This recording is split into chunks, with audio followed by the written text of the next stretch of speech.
Et oui, rien ne va plus dans les relations déjà chaotiques nouées entre Binyamin Netanyahou et Benny Gantz depuis le mois de juin dernier. Et jamais cette coalition gouvernementale qui devait prôner l'unité nationale n'est apparue aussi clivée, aussi divisée. Et ce matin, à consulter les manchettes politiques des quotidiens israéliens, eh bien, on a l'étrange sentiment que les jeux sont faits et que l'État d'Israël se projette irrémédiablement vers une 4e consultation électorale en 2 ans. Accusation mutuelle avant l'heure de vérité, titre ce matin le Israël Hayom, avec une photo des 2 frères ennemis de la politique israélienne que sont Benny Gantz et Binyamin Netanyahou, en route vers de nouvelles élections, titre pour sa part le Yediot Aharonot. Et les 2 journaux rivaux expliquent que cette coalition, qui n'a pas connu le moindre jour d'union, est au bord de l'implosion. Gantz menace de voter en faveur de la motion de censure déposée par Yair Lapid dès demain, et Binyamin Netanyahou, qui manœuvre pour rendre Gantz responsable de la dissolution du Parlement, répète à qui veut l'entendre que le Likoud veut l'union, Il ne cesse de le répéter comme il l'a fait hier devant le groupe parlementaire de son parti.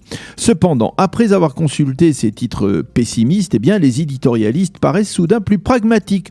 Nous sommes encore loin de nouvelles élections, écrit ce matin Guidon Alon en page 2 du Israël Hayom. Il explique que si tous les députés bleu-blanc décident demain de voter en faveur de la motion de censure de Yesh Atid, alors celle-ci pourrait obtenir, avec le soutien de Naftali Bennett, la majorité requise de 61 députés, mais uniquement en première lecture. Il faudra alors encore attendre les votes en seconde et troisième lecture.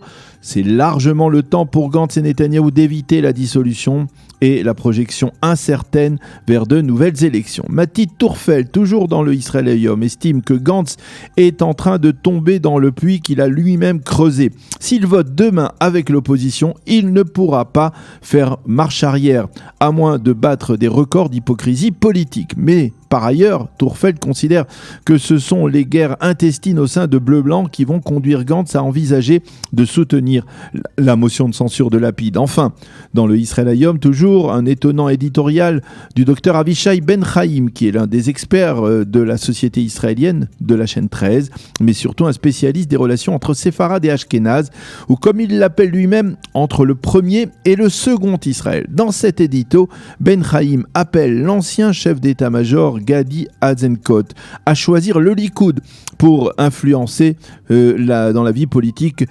israélienne. Gadi Eisenkot qui envisage donc de rejoindre cette vie politique. Le Likoud est votre foyer naturel et vous devez le choisir si vous voulez véritablement transformer la société, quitte à vous mettre à dos les élites du centre-gauche qui ne vous le pardonneront pas, écrit Ben Chaim.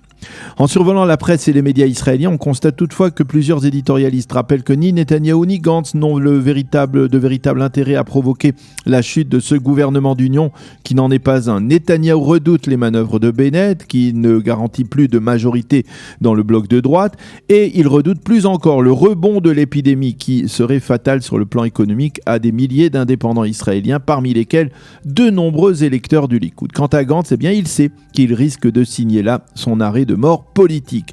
Le Yediot Aharonot résume ce matin en page 2 ces différents avis.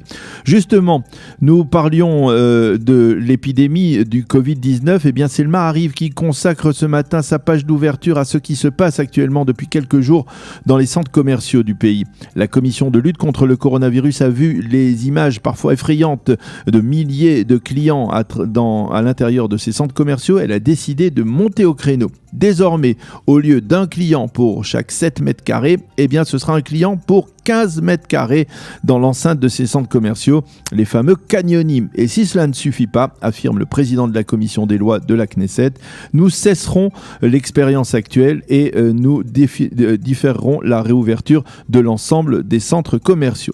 Et face au nombre grandissant de nouveaux malades, toujours plus d'1 millier par jour, eh bien, on se prépare au sein de Tsahal à un 3e confinement en donnant par exemple des directives plus sévères, en particulier aux soldats combattants.